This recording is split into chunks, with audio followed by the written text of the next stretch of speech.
Welcome to the fifth level or fifth element of bitachon, and that is that Hashem runs the world. My actions are not there to cover up Hashem; it's there to reveal Hashem. Rav Simcha Wasserman used to say, Rav Chanan Wasserman's son, he used to say that we are here to reflect Hashem. He says Hashem is everywhere, that we don't cast our shadows. Make sure that our actions are showing Hashem in this world, not preventing Hashem in this world, so to speak. One of my kids was once sitting on the couch, not a rare occurrence for a child.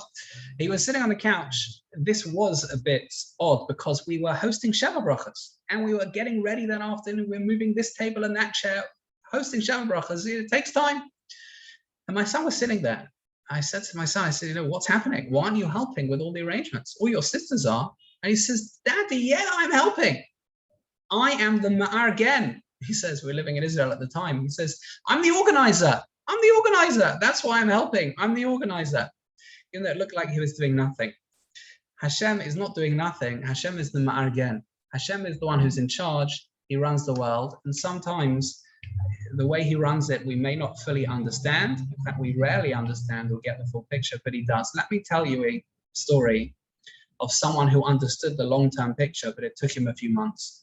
There's a fellow called Rafi, as I heard from his sister who I taught in school. Rafi was a boy from London, and he went to a yeshiva in Israel. While he was there, he learned with a slightly older bocha, an older boy from Australia. Yeshiva is a place where lots of different people from around the world, they're often in the same yeshiva. He's learning with someone from Australia. The fellow from Australia gets engaged, Mazel Tov.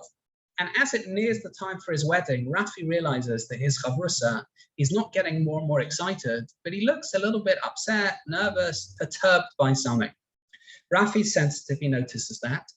And he corners his chavrusa one day in the corridor. He says, what's wrong? His chavrusa is honest with him. And he says, look, Rafi, I'll tell you the truth. My wedding is in Australia. My friends are in yeshiva. No one from the yeshiva is coming to my wedding, none of my friends. Now, of course, it's understandable. Israel to Australia, it's not cheap. And it's far, and it's in the middle of term, the middle of Zman. But at that point, there were some other boys who were near the conversation enough to overhear what's going on.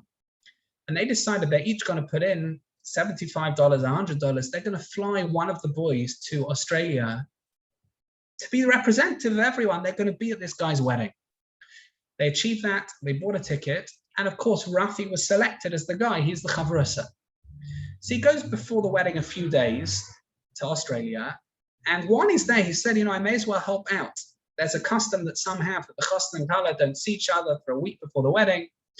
And therefore, you need like go-betweens. So Rafi was the go-between between the Kala's family and Rafi and parts of the Kala's family. Rafi was the go-between.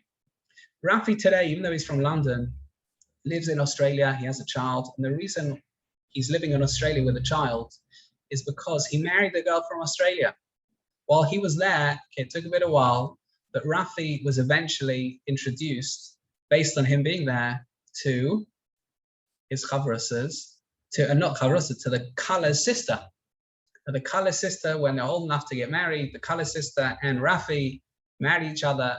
Didn't take that long. I can't remember the amount, whether months or a year or two, but it doesn't matter. That's not the important part of the story.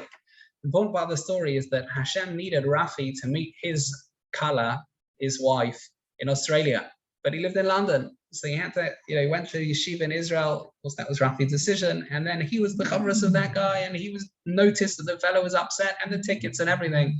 Hashem could do everything. Trust in Hashem. Hashem is in charge. He runs the world.